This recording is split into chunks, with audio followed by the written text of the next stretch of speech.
প্রিয় ষষ্ঠ শ্রেণীর শিক্ষার্থীরা, শুভেচ্ছা নিও।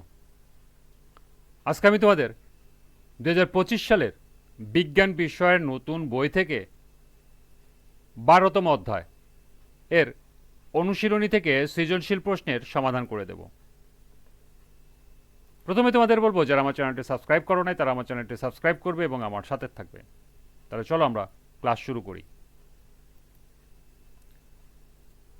12তম অধ্যায় সৃজনশীল প্রশ্ন। লক্ষ্য করো, এখানে একটি চিত্র দেওয়া আছে। পৃথিবীর অভ্যন্তরে তিনটি মূল ভাগ বা স্তর। এটি হলো আর, এটি হলো কিউ, এটি হলো পি। প্রথম প্রশ্ন, ভূত্বক কি? দ্বিতীয় প্রশ্ন, আগ্নেয়গিরির উদ্গীরণ বলতে কি বোঝায়? তৃতীয় প্রশ্ন, আর অংশটির গঠন বর্ণনা করো। এবং সর্বশেষ প্রশ্ন, পি ও কিউ এর স্তরটি মাটি গঠন করে তা বিশ্লেষণ করো।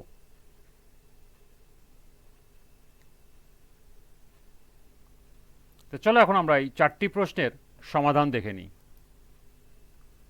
প্রথম প্রশ্ন ছিল, ভূত্বক কি?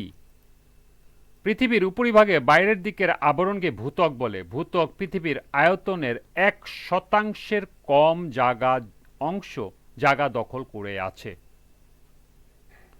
দ্বিতীয় প্রশ্ন হলো, আগ্নেয়গিরির উদ্গীরণ বলতে কি বোঝায়? ভূপৃষ্ঠের নিচে পৃথিবীর শিলামণ্ডল কতগুলো অংশ বা খণ্ডে বিভক্ত, এগুলোকে প্লেট বলা হয়। প্লেটগুলো গুরুমণ্ডলের আংশিক তরল অংশের উপর ভাসমান অবস্থায় আছে। প্লেটগুলো কখনো একটি থেকে আরেকটি দূরে সরে যায়, আবার কখনো কখনো একে অন্যের দিকে আসে। প্লেটগুলো একটি আরেকটির সাথে ঘষা বা ধাক্কা খেলে সেখানে প্রচুর তাপ সৃষ্টি হয়। এই তাপে ভূ অভ্যন্তরের পদার্থ গলে যায়। এই গলিত পদার্থের চাপের ফলে নিচ থেকে ভূপৃষ্ঠ ভেদ করে বেরিয়ে আসে। একেই আগ্নেয়গিরির উদ্গীরণ বলে।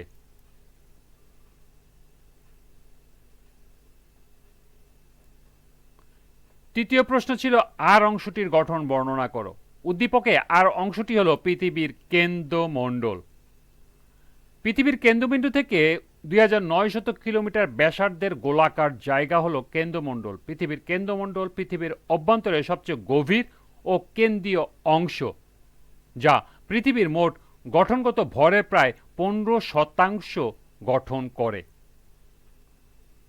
কেন্দ্রমণ্ডলের নিকেল, লোহা, সীসা ইত্যাদি ধাতু উত্তপ্ত অবস্থায় আছে। পৃথিবীর মোট লোহার প্রায় 85% কেন্দ্রমণ্ডলে অবস্থিত। কেন্দ্রমণ্ডলের ভিতরের অংশ এরা কঠিন, কিন্তু এরা বাইরের দিকে গলিত অবস্থায় আছে। কেন্দ্রের ভিতরের অংশ তাপমাত্রা প্রায় 5000 ডিগ্রি সেলসিয়াস থেকে 7000 ডিগ্রি সেলসিয়াস, কিন্তু উচ্চচাপের কারণে এটি কঠিন অবস্থায় থাকে। কেন্দ্রের বাইরের দিকে তরলের কেন্দ্রমণ্ডল পৃথিবীর চৌম্বক ক্ষেত্র সৃষ্টির জন্য দায়ী। এ কারণেই এখানে কনভেকশন কারেন্ট ও পৃথিবীর ঘূর্ণনের ফলে ডায়নামো অ্যাকশন তৈরি হয়। চতুর্থ এবং শেষ প্রশ্ন ছিল, পি ও কিউ এর যে স্তরটি মাটি গঠন করে তা বিশ্লেষণ করো। উদ্দীপকে পি চিত্রটি শিলামণ্ডল এবং কিউ চিত্রটি গুরুমণ্ডল। এর মধ্যে শিলামণ্ডল স্তরটি মাটি গঠন করে।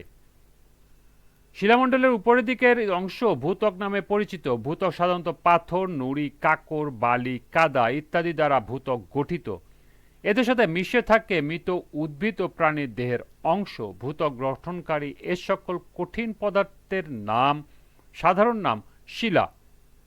কঠিন শিলা থেকে নরম মাটি তৈরি হয় এবং সাধারণত দুটি পর্যায়ে। প্রাথমিক পর্যায়ে কঠিন শিলা দীর্ঘদিন ধরে রোদ, বৃষ্টি, ঝড়, ভূমিকম্প ইত্যাদির কারণে ভেঙে ক্ষুদ্র ক্ষুদ্র অংশে পরিণত হয়। এছাড়া বায়ু, বরফ বা পানির প্রবাহ ও আগ্নেয়গিরির অগ্নি উৎপাতের কারণে অন্য জায়গা থেকে ক্ষুদ্র শিলাকণা এসে একটি স্থানে জমা হয়। দ্বিতীয় পর্যায়ে ক্ষুদ্র শিলাকণার সাথে পানি, বায়ু, ক্ষুদ্র জীব যেমন ব্যাকটেরিয়া, পচা ও মৃত জীবের দেহাবশেষ যোগ হয়। এভাবেই মাটি গঠিত হয়। সুতরাং বলা যায় পৃথিবীর শিলামণ্ডল স্তরটি মাটি গঠন করে।